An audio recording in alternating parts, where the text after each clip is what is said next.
क्या वाकई नईम हैदर पंजोता साहब आप समझते हैं कि ये जो ट्वीट है इसमें ऐसी कोई सेंसिटिव बात थी, या जैसे बहुत से लोग समझते हैं कि कोई मुतनाज़ कंटेंट है, गैर जिम्मेदार कंटेंट है और इसकी वजह से एक नया केस तैयार हो जाएगा? आप भी समझते हैं ये ऐसा ही कंटेंट था? और बानी पीटीआई का इस पे मौक़िफ़ एग्जैक्टली क्या है? देखिए, बहुत शुक्रिया अस्मीना, आपने मुझे मौका दिया। बात यह है कि इस वक्त मामला क्या है, असल वजह क्या है, ये केस चलाने की, ये बनाने की, ये FIA के अंदर ये मामला स्टार्ट करने की, ये नोटिस भेजने की और तफ्तीशें जारी करने की। आपने देखा होगा कि कुछ दिन पहले एक गद्दारी के हवाले से, एक मुकदमा बनाने के हवाले से एक काबीना ने, पंजाब काबीना ने एक जनाब उसके ऊपर एक बैठक की और एक चीज़ पास की कि इनके ख़िलाफ़ कार्रवाई की जाए। वो क्यों ऐसा किया गया था, क्यों वो बैठक हुई, क्यों काबीना का इजलास बुलाया गया? देखें, इस सारे मामले के पीछे वजह ये थी कि इमरान खान साहब के केसेस जो हैं दिन ब दिन वो ख़त्म हो रहे हैं। खान साहब के केसेस अगर किसी फॉरम के ऊपर जाते हैं हाई कोर्ट के अंदर, तो जब ओपन समाअत होती है तो वहाँ पर दलाइल दिए जाते हैं तो प्रोसिक्यूशन नाकाम रहती है। अब अगर उसे ये कहना कि उनकी तैयारी नहीं है, नहीं, केसेस झूठे हैं, उनके अंदर कुछ चीज़ होती नहीं है, कोई शवाहिद नहीं होते हैं।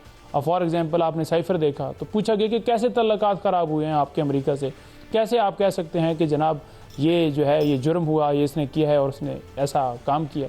तो लिहाजा उनके पास कोई ऐसा जवाब नहीं था। मतन भी उन्होंने खुद मान लिया कि वही मतन था जो इमरान खान साहब कह रहे थे। तो ये सारी चीज़ें होकर जब वो देख रहे हैं कि अब इद्दत केस रह गया, तो इद्दत केस में एक जज को भगाने का उन्होंने एक चाल चली और वही उन्होंने किया, खबर मानका के ज़रिए सारा कुछ करके और जज पर प्रेशर डाल के उन्हें पीछे हटाया। अब उन्हें पता था कि और कोई ऐसा केस नहीं जिसमें वो पाबंद सलासल हो, तो उन्होंने कहा कि चलें ये उठा लिया जाए।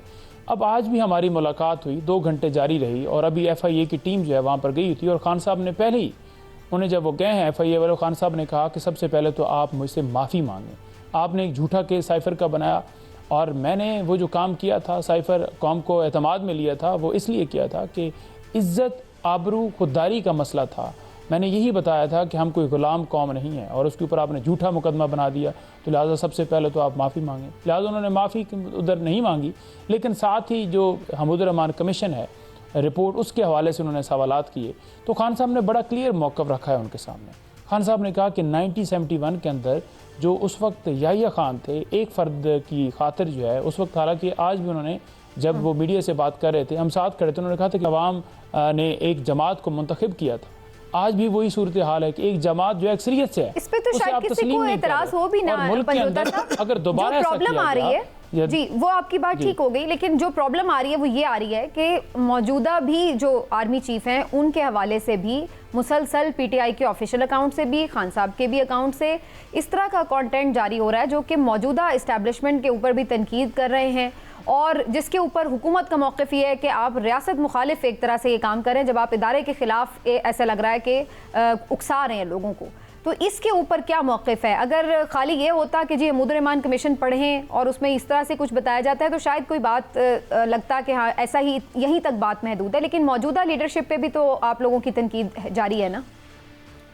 नहीं, देखिए, अगर आप दूसरे एंगल से देखें ना, तो हुकूमत का हमेशा जो किरदार रहा है ओवरऑल, उसको आप अगर उसके ऊपर नज़र दौड़ाएं ना, तो अगर जज साहब ये क्या कहते हैं कि जनाब मुल्क है, कानून के मुताबिक चलेगा। उस वक्त मुल्क टूटा था तो खान साहब ने ये कहा है कि इस वक्त ये पोजीशन है कि इस वक्त की पोजीशन के मुताबिक मुल्क दिवालिया होगा, हमारी इकॉनमी बैठेगी, और वही चीज़ जो है उसके ऊपर उन्होंने बात की और उसी को उन्होंने हाईलाइट करने का कहा। हमीदुर-रहमान कमीशन उन्होंने पहले नहीं पढ़ा हुआ था और उन्होंने कहा कि जब मैंने पढ़ा है तो मैंने कहा ऐसे ट्वीट किया जाए। अच्छा पंजोता साहब, लेकिन आपकी जो सोशल मीडिया की टीम है और जो आपकी मौजूद क़यादत है इस वक्त PTI की, ऐसा लग रहा है कि वो दोनों थोड़े फासले पर हैं। रऊफ़ हसन साहब तो ये भी कहते हुए नज़र आए हैं कि पॉलिसी बनानी चाहिए शायद हम लोगों को बाकायदा सोशल मीडिया के लिए, और वो लोग ज़मीनी हक़ाइक़ से उस तरह से आगाह नहीं होते, बाज़ औक़ात तजावुज़ कर जाते हैं बात करते हुए। तो आप ये क्या समझते हैं कि दो इसका मतलब आरा मौजूद हैं सोशल मीडिया के हवाले से, पाकिस्तान तहरीक इंसाफ और जो सोशल मीडिया टीम है इनके दरमियान फासला है? नहीं, देखें, पहली बात तो ये है कि हर बंदे के एक मौक़िफ़ हो सकता है, उसका सोचने का अंदाज़ हो सकता है, क्योंकि उन्होंने डायरेक्ट उन्हें बुलाया था और वीडियो के हवाले से उन्हें तो डेफिनेटली कोई ख़बर नहीं थी कि किस तरह की वीडियो अपलोड हुई है, और वीडियो के अंदर जिस तरह से फिर आपने देखा कि दूसरी तरफ से रिएक्शन भी आया, तो सारी चीज़ को देखते हुए रऊफ़ साहब ने अपना मौक़िफ़ दिया। खान साहब से आज जो मुलाकात हुई है तो खान साहब ने ख़ास तौर पर सोशल मीडिया टाइगर्स को सलाम पेश किया। उन्होंने कहा है कि जो इन्होंने काम किया है, जब हमारे रहनुमा जो हैं वो रूपोश उनको होना पड़ा, क्योंकि हुए नहीं, होना पड़ा, तो उस सारी सूरत हाल के अंदर निशानात याद करवाना, लोगों के हक़ में आवाज़ उठाना, तो हमें तो सोशल मीडिया ने बड़ा रोल अदा किया है। और अगर आप देखें तो काजी फाइज़ साहब भी अब तो जिक्र करते हैं, एक्स का भी आज उन्होंने किया, उन्होंने कहा कि आज कासम सूरी को हम बड़ा देखते हैं कि वो एक्टिव, अब वो देखना शुरू हो गए वैसे मुझे लग रहा है उनके कमेंट से। पंजोता साहब, आप क्या कहते हैं, ये सहूलतें आम पाकिस्तानियों को, अगर हम आप लोगों का ये मौक़िफ़ मान भी लें कि जी नवाज शरीफ साहब की जेल इससे बेहतर थी, चलिए मान लिया, लेकिन बात यह है कि हम इमरान खान की जेल का मुकाबला नवाज शरीफ की जेल से करें या आम आदमी की जेल से करें कि जिन्हें ये सहूलतें भी मौजूद नहीं होती, मैसर नहीं होती जो उन्हें दस्तयाब हैं?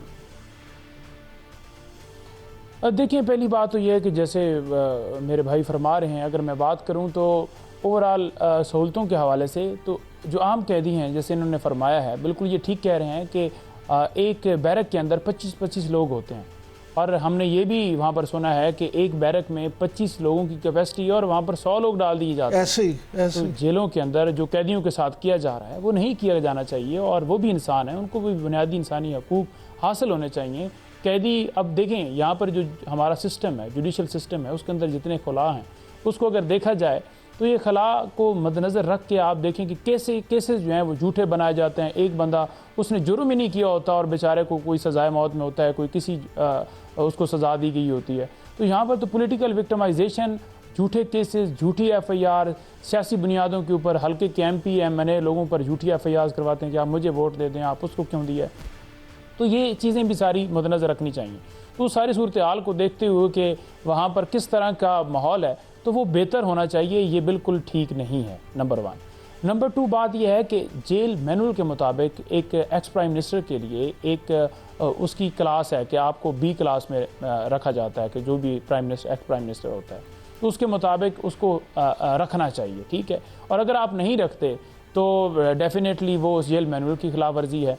और यहाँ पर बात की जाए इमरान खान साहब की, तो इमरान खान साहब ने ये नहीं कहा कि मुझे B क्लास में रखा जाए।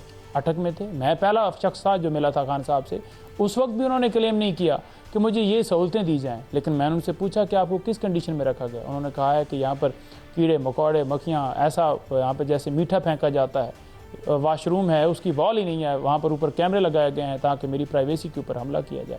उन्होंने बताया कि यहाँ पर ये सूरत हाल है कि कोई मतलब AC या कोई इस तरह की चीज़ नहीं है।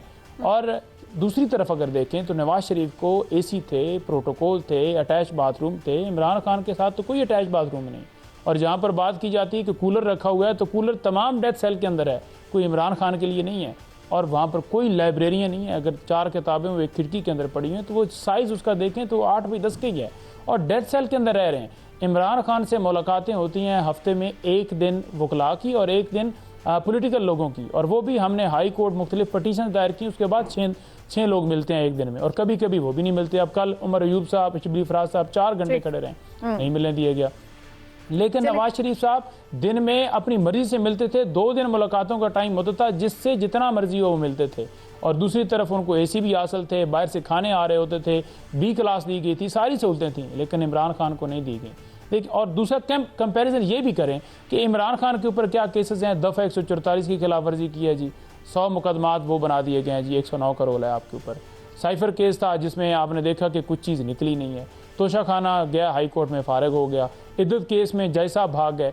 तो ऐसे केसेस के अंदर ऐसे लीडर को अंदर रखा हुआ है जिसकी सारी स्ट्रगल जो है रूल ऑफ लॉ। अब वी होप कि काजी साहब ने भी कहा है कि वो ये सहूलियात से मुतालिक कोई जुडिशल ऑफिसर भेजेंगे सरप्राइज विजिट के लिए, तो देखते हैं कि क्या पता चलता है और कितने मुतमईन होते हैं काजी साहब भी इमरान खान साहब की सहूलियात को लेकर।